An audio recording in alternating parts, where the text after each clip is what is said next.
Hello दोस्त, नमस्कार। मैं शशिकांत आप सभी को स्टडी आरजीएस में स्वागत करता हूं। आज का विषय हमारा है social justice and marginalised class, यानी सामाजिक न्याय और सीमांत लोग। यह हमारा सेकेंड लेक्चर है। Social justice and marginalised class के ऊपर सेकेंड लेक्चर है। इसके पहले एक लेक्चर ऑलरेडी बना चुके हैं। ये दूसरा लेक्चर हमारा स्टार्ट हो रहा है और इस चैप्टर में हम लोग हत्याकरण की समझ के बारे में समझने का प्रयास करेंगे। फर्स्ट पार्ट ऑलरेडी कवर कर चुके हैं। हत्याकरण की समझ का फर्स्ट पार्ट कंप्लीट हो चुका है। ये सेकेंड पार्ट का जो बचे हुए पार्ट है वो स्टार्ट होने वाला है। उसके पहले अगर भी चैनल पर नए हैं तो सब्सक्राइब करें, वीडियो अच्छा लगे तो लाइक करें, कमेंट करें, है ना। बेल आइकन को दबाना ना भूलें, जिससे आपको नए वीडियो का नोटिफिकेशन मिलता रहेगा। तो हम लोग शुरू करते हैं आज का अल्पसंख्यक और हत्याकरण, यानी कि हत्याकरण की समझ में आज का टॉपिक हमारा है अल्पसंख्यक और हत्याकरण। अल्पसंख्यक का मतलब यहाँ पर माइनॉरिटीज़ की बात करेंगे, यानी अल्पसंख्यकों की बात करेंगे on the basis of population. जिसकी संख्या कम होती है वो क्या कहलाते हैं? अल्पसंख्यक कहलाते हैं। तो इसमें सबसे पहला पॉइंट हमारा आता है कि मौलिक अधिकार। जैसे कि हम लोग जानते हैं हम सभी को मौलिक अधिकार प्राप्त है। संविधान धार्मिक और भाषा के आधार पर अल्पसंख्यकों को सुरक्षा प्रदान करने का काम करता है। अल्पसंख्यक शब्द का ऐसे समुदाय के लिए इस्तेमाल किया जाता है जो जनसंख्या के दृष्टिकोण से बाकी आबादी के मुकाबले बहुत कम है। तो ऐसे संख्या को हम लोग क्या कहते हैं? अल्पसंख्यक का दर्जा दिया जाता है। भारतीय संविधान सांस्कृतिक विविधता की सुरक्षा देता है। जो हमारा डाइवर्सिटी ऑफ कल्चर है उसकी सुरक्षा का ग्रांट करता है, प्रोटेक्शन देने का काम करता है, फंडामेंटल राइट प्रोवाइड करता है, तथा साथ में साथ समानता एवं न्याय की स्थापना करता है। यानी समानता और न्याय का भी स्थापना करने का प्रयास किया गया है और ये हमारा एक मौलिक अधिकार के रूप में भी जाना जाता है। दूसरा मुसलमान और हत्याकरण। अब देखो, अल्पसंख्यक में सबसे पहला पॉइंट हम लोग पढ़ेंगे मुसलमान और हत्याकरण। जनसंख्या 2001 के अनुसार, हालांकि हम सभी के पास 2011 का भी डाटा प्रेजेंट है, नेक्स्ट हमारा 2021 में डाटा आने वाला है, जो नेक्स्ट हमारा जनसंख्या का काउंटिंग होगा। 2021 में हम लोग की काउंटिंग डाटा आ जाएगा।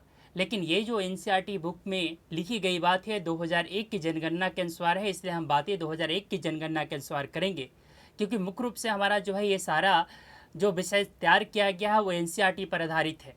तो भारत में मुसलमानों की संख्या 13.4 यानी 13.4% है।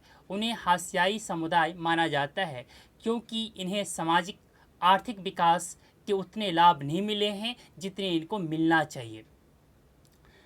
अब है जनसंख्या 2011 की मुसलमानों की आबादी की बात करें तो टोटल आबादी जो है 14.23%, या अगर टोटल पॉपुलेशन की बात करें तो लगभग में 72.22 करोड़ के पास है।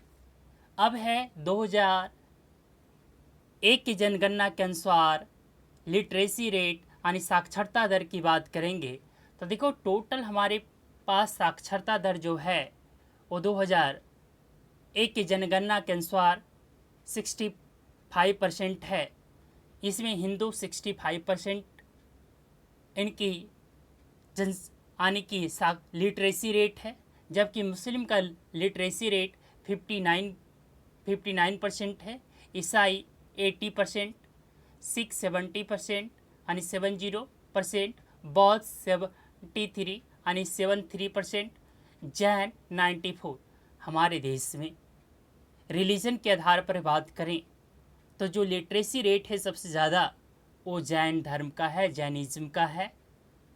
2001 की जनगणना के अनुसार भारत की टोटल लिटरेसी रेट यानी साक्षरता दर बढ़ी है और वो बढ़ कर करके 73% वर्तमान समय में है। 2021 की जनगणना जब आएगा तो आगे की चर्चा करेंगे कि कितना होगा, लेकिन वर्तमान समय में 2011 के जनगणना के अनुसार 73% है। 2001 की जनगणना के अनुसार 65% था। सरकार ने 2005 में एक उच्च स्तरीय कमेटी बनाया और इस कमेटी का जो हेड थे न्यायमूर्ति राजेंद्र सहचर की अध्यक्षता में बनाई गई कमेटी थी। इस समिति ने भारत में मुस्लिम समुदाय के सामाजिक, आर्थिक, राजनीतिक स्थिति का जायजा के लिए बनाया गया कमेटी है, जायजा लेने के लिए बनाया गया कमेटी था। मुसलमानों के आर्थिक और सामाजिक हत्याकरण के कई कारण हैं। इनमें से ये भी एक कारण है कि रीति रिवाज जो उनकी ट्रेडिशन है और मुख्य व्यवहार, मुख्य धारा या मुख्य व्यवहार के मुकाबले काफ़ी अलग है। मुसलमानों की इसी सामाजिक हत्याकरण के कारण कुछ स्थितियों में वे भिन्न इलाकों में पहले से रहते आए हैं, वहाँ निकलने लगे हैं, जिससे अक्सर उनका घटोआइजेशन होने लगता है। घुटन मतलब घटोटाइजेशन होने लगता है, घटोआइजेशन होने लगता है। कभी कभी यही पूर्वाग्रह एक प्रकार की पूर्वाग्रह है, ट्रेडिशन है यानी कि प्रिस्क्राइब्ड है, एक तरह से पूर्वाग्रह है, प्रिडिक्शन है, रियलिटी नहीं है। ऐसी कुछ घृणा और हिंसा को जन्म देता है। संसद समिति की रिपोर्ट के अनुसार सिर्फ 4% यानी 4% मुसलमान ही अपने बच्चे को मदरसे और 66% मुसलमान अपने बच्चे को सरकारी स्कूल, 30% मुसलमान अपने बच्चे को निजी स्कूल में पढ़ा रहे हैं। तो देखो कि हमारे अंदर एक पूर्वाग्रह जो मानसिक रूप से ये बातें फिट बैठती थी कि ज़्यादातर मुस्लिम बच्चे जो है मदरसे के अंदर पढ़ती है, लेकिन ऐसी कोई बात नहीं है। ससर कमेटी की रिपोर्ट कहता है ऐसी कोई बात नहीं है, क्योंकि मुसलमान सिर्फ 4% ही लोग जो होते हैं मदरसे में अपने बच्चों को पढ़ने के लिए भेजते हैं, जबकि 66% जो बच्चे होते हैं वो सरकारी स्कूल में पढ़ते हैं, 30% जो बच्चे होते हैं वो निजी स्कूलों में बच्चे पढ़ रहे हैं। तो जो हमारी पूर्वाग्रह है उसके विपरीत रिजल्ट हमारा है। अब social justice and marginalised class का दूसरा चैप्टर स्टार्ट होता है, जिसको कहते हैं हत्याकरण से निपटना। यानी अब तक हमने देखा हत्याकरण की समझ विकसित करना यानी अंडरस्टैंडिंग ऑफ मार्जिनलाइज्ड। अब दूसरा जो है हम इसका सॉल्यूशन कैसे निकालेंगे, इससे निपटना कैसे है, इसका निवारण क्या है। तो हत्याकरण से हम लोग निपटने के लिए कुछ पहले तथ्यों को पढ़ने का प्रयास करेंगे। सबसे पहले मौलिक अधिकार का उपयोग। आर्टिकल 14 to 18 समानता का अधिकार हम सभी को प्रोवाइड है। आर्टिकल 70 खास करके अनटचेबिलिटी, छुआछूत उन्मूलन किया जा चुका है। इसका अर्थ अब कोई भी व्यक्ति दलितों को पढ़ने, मंदिर में जाने, सार्वजनिक सुविधा इस्तेमाल करने से नहीं रोक सकता है, और ऐसा करना एक दंडनीय अपराध के जनन अपराध की श्रेणी में आता है, कठोर अपराध की श्रेणी में आता है। इसका अर्थ होता है छुआछूत एक गलत है और लोकतांत्रिक देश में इस तरह के आचरण बर्दाश्त नहीं किए जा सकते हैं। अस्पृश्यता यानी अनटचेबिलिटी एक दंडनीय अपराध की श्रेणी में आता है। आर्टिकल 15 के अनुसार भारत के किसी भी नागरिक के साथ धर्म, नस्ल, जाति, लिंग या जन्म स्थान के आधार पर भेदभाव नहीं किया जा सकता है। आर्टिकल 29 एंड 30 धर्म और सांस्कृतिक एवं शैक्षणिक अधिकारों की स्वतंत्रता के अधिकार पर जोर देता है। 29 और 30 हमें मुख्य रूप से धर्म, religion, right to religion, culture, right to culture and education के अधिकारों की स्वतंत्रता पर जोर देता है।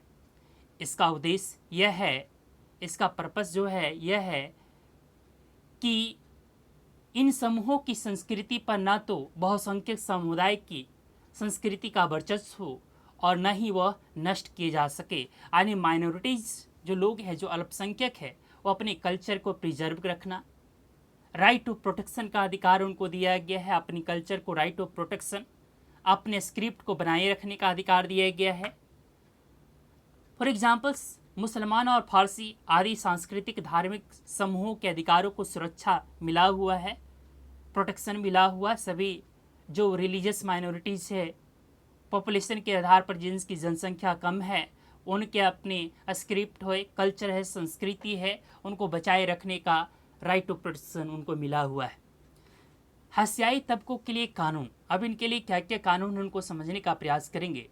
सामाजिक न्याय को प्रोत्साहन, जो सामाजिक न्याय है उसको, सोशल जो जस्टिस है उसको प्रोटेक्ट करना है, उसको बनाए रखना है, उसको प्रोपेगेट करना है, उसको प्रोत्साहन देना है, बढ़ावा देना, एम्पावरमेंट करना है ताकि इन्हें अवसर मिले।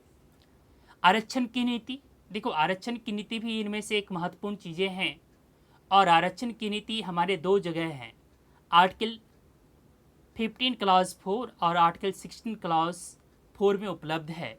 यहाँ पर हायर एजुकेशन में और यहाँ पर पब्लिक सेक्टर में जॉब के लिए रिजर्वेशन उपलब्ध है। आरक्षण की नीति भी इनमें से एक महत्वपूर्ण भूमिका है कि जो मार्जिनलाइज्ड क्लास है उनकी जो ट्रीटमेंट देने का प्रयास है, स्पेशल ट्रीटमेंट देने का प्रयास है ताकि उनको भी राइट टू इक्वलिटी, समानता का जो अधिकार है उस समानता में उनको फिट बैठाया जा सके। आरक्षण की नीति शिक्षा संस्थाओं और सरकारी नौकरियों में आरक्षण की व्यवस्था की गई है।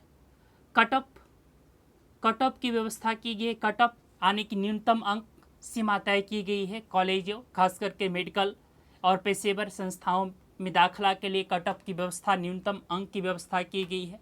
दलित और आदिवासियों के अधिकारों की रक्षा के लिए, प्रोटेक्शन के लिए अलग से कानून भी बने हुए हैं जिसमें अनुसूचित जाति, अनुसूचित जनजाति अत्याचार निवारण अधिनियम 1989 यानी SC/ST एक्ट 1989 के द्वारा इनके अधिकारों को की प्रोटेक्शन और करने का प्रयास किया गया है। Okay, thank you watching video. Take care, अपना ध्यान रखें। अगर चैनल पर नए हैं तो सब्सक्राइब करें, लाइक करें, कमेंट करें, बेल आइकन का दबाएं। धन्यवाद।